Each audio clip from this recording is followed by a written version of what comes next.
आज मैं आप लोगों को क्लास 4 की बुक से सबसे मीठी सबसे कड़वी चैप्टर नंबर 10 पढ़ाने जा रही हूँ। ठीक है। और ये एक कॉमिक जो होता है, चित्रकथा बोलते हैं, वैसा टाइप का है। ठीक है। आप लोग देख सकते हैं पेज नंबर 48 में। और ये जो चैप्टर में ही आपका नाम जो है, चैप्टर का नाम जो है सबसे मीठी सबसे कड़वी, मीन्स जो मीठा बोलता है अच्छा से बोलता है अच्छा होता है, जो खराब से रफली बोलता है उसका अच्छा नहीं होता है। मतलब कुछ भी दूसरों को भी अच्छा नहीं लगता और कोई भी काम ठीक से नहीं होता है। सो आप बुक में देखिए, मैं आपके लिए पढ़ रही हूँ और एक्सप्लेन करूंगी। सो एक बार राजा कृष्णदेव राय के दरबार में पूछा, मतलब वो राजा थे, कभी कभी मतलब अपने दरबारियों को उनकी परीक्षा लेने के लिए, मतलब कौन कितना बुद्धिमान है, ठीक है, वो जानने के लिए ऐसे सवाल पूछते रहते थे पहले राजा लोग। ठीक है। सो उसने पूछा उस दिन, आप बताइए सबसे मीठी चीज कौन सी है तथा सबसे कड़वी चीज कौन सी है। ठीक है। तो उसने ऐसे पूछा तो सब दरबारी मतलब जो भी मंत्री थे वो लोग अपने आपस में बात करने लगे। एक बोलने लगा आम। सो इस पर तरह तरह के जवाब आए। सबसे मीठी चीज मतलब सब लोग अपने आप में डिस्कस करके बातचीत करके बोल रहे। एक बोला आम, एक बोला तरबूज, एक बोला खरबूजा, मतलब जो भी चीज खाने में मीठी है। ठीक है। फिर इसी तरह कड़वी चीज के भी नाम आए। जो भी चीज कड़वा होता है, हम लोग को लगता है करेला, नीम, ये सब कड़वी चीजें हैं। जैसे चिरायता मतलब एक पत्ता है, वो सब चीजें सब लोग वो नाम बोलने लगे। लेकिन तेनालीराम बिल्कुल चुप बैठे थे। तेनालीराम जो है सबसे चतुर व्यक्ति थे उनके दरबार में, लेकिन वो बहुत चुपचाप बैठे थे। तो राजा ने उनको पूछा, क्यों तेनालीराम, तुम क्यों नहीं कहते, मतलब तुम क्यों नहीं बोल रहे हो, तुम भी तो कोई जवाब दो। सब लोग दे रहे हैं जवाब। तो महाराज मैं आपका जवाब जल्दी ही दूंगा। सो वो सोच के बोला, महाराज मैं आपका ये जवाब जल्दी ही दूंगा। मतलब कुछ दिन बाद राज दरबार में ऊंची पगड़ीधारी एक अनोखा व्यक्ति आया। महाराज मैं घग्गरनाथ हूँ, आपके पड़ोसी राजा महापराक्रमी नील नीलांबर जी का राजकवि। सो एक दिन मतलब राज दरबार में आए एक आदमी जो ऊंचा पगड़ी पहना हुआ था और उसके मूछें भी बहुत लंबी थी। सो उसने बोला कि मैं नील नीलांबर जी का मतलब पड़ोसी जो नेक्स्ट टू उन लोग के राज्य के पास में जो राज्य था उनके राजकवि थे, मतलब कवि थे। ठीक है। फिर आपको शायद अपनी वीरता और समृद्धि का कुछ ज्यादा घमंड हो गया है, पर वे इतने बलवान हैं कि जब चाहे आपकी शान को धूल में मिला सकते हैं। मतलब उसने बोला, वो घग्गरनाथ जो आया था उसने बोला कि आपने मतलब आपको शायद आपकी वीरता का, आपकी समृद्धि का, आपका मतलब जो भी है उसका आपको शायद घमंड हो गया है इसलिए, लेकिन मेरे जो राजा हैं आपको एक ही बार मतलब अगर युद्ध हो जाए तो एक बार में ही आपको तहस नहस कर देंगे, आपकी शान जो है सब धूल में मिला देंगे। ठीक है।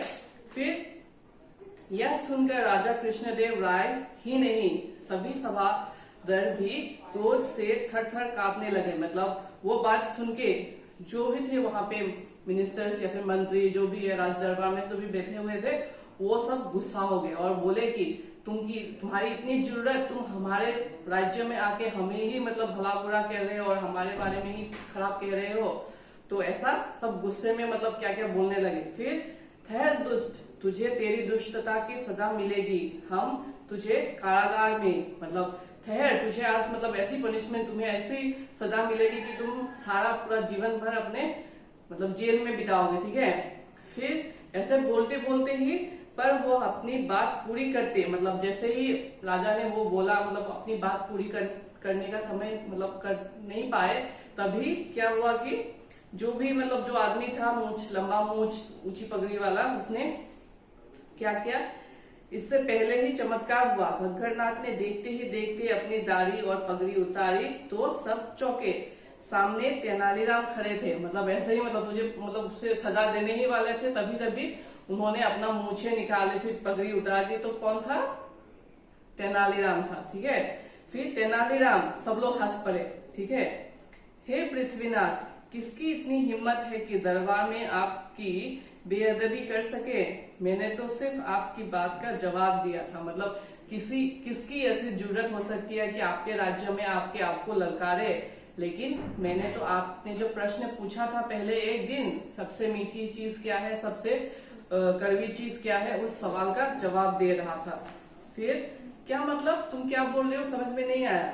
फिर बोले महाराज सबसे कड़वी चीज है कड़वी बात। मतलब जो हम लोग जैसे बोलते हैं, हमारे बोलने के ढंग से ही सब लोग मतलब किसी को अच्छा लगता है, अच्छे से बोलेंगे तो अच्छा लगता है, खराब बोलेंगे तो खराब लगता है ना।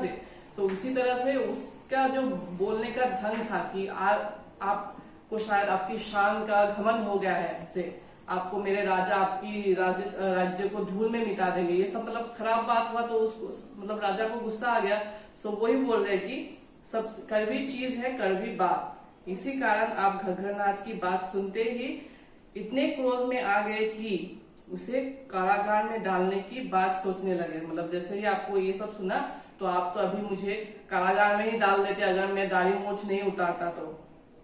और फिर घग्गरनाथ के चोले के अंदर से भी निकला, मैं तो मेरी एक मीठी बात सुनते ही खिलखिला दिए। मतलब जैसे मैंने अपना दाढ़ी निकाली और फिर मुंह पगड़ी उतारी और आपको धीरे से बोला तो ऐसे ही आपके मुंह में हंसी आ गई, ठीक है। लिहाजा मेरी समझ में सबसे मीठी चीज भी मीठी बात है, और मेरे हिसाब से मीठी चीज मीठी बात है और कड़वी चीज भी कड़वी बात है, ठीक है। जैसे खराब बोलेंगे तो खराब होता है, अच्छा बोलेंगे तो अच्छा होता है, ठीक है। यह सुनकर राजा कृष्णदेव राय ही नहीं सभी दरबार भी चकित रह गए। राजा कृष्णदेव राय ने आगे बढ़कर तेनालीराम को अपना कीमती हीरे का हार पहना दिया। सभी तेनालीराम की बुद्धिमत्ता की तारीफ कर रहे थे। तो सब लोग जब उसके बारे में सुना और राजा भी खुश हो गए।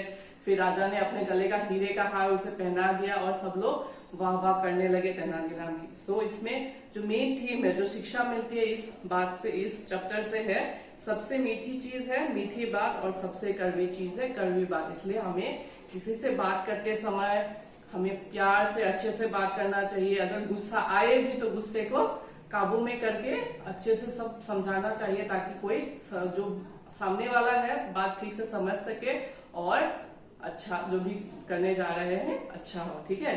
और इसका क्वेश्चन आंसर आप लोगों को माइली ऐप में मिल जाएगा। आप लोग वर्ड मीनिंग पढ़िए, इसमें सिर्फ 4 ही वर्ड मीनिंग है, ये सब पढ़िए। और पीछे से जो भी क्वेश्चन आंसर्स है ये सब आप लोग करने का कोशिश कीजिए। अगर जब क्वेश्चन आंसर्स आएगा माइली ऐप में आप उसको मिलाइए, ताकि आप अपने आप को देख सके आप कितना अच्छे से कर रहे हैं, पढ़ के मतलब समझ रहे हैं कि नहीं। अगर आपका क्वेश्चन आंसर आप जैसे करते हैं वो सही होता है और माइली ऐप में जो आएगा उसके साथ मेल खाता है, तो मतलब आप लोग ध्यान से पढ़ रहे हैं और सब लोग समझ रहे हैं, ठीक है। Thank you. Stay home, stay safe. Do it for self. Do it for your family. Do it for India. Let's break the chain of COVID-19. हम होंगे कामयाब, जय हिंद। हम होंगे कामयाब, जय हिंद। हम होंगे कामयाब, जय हिंद।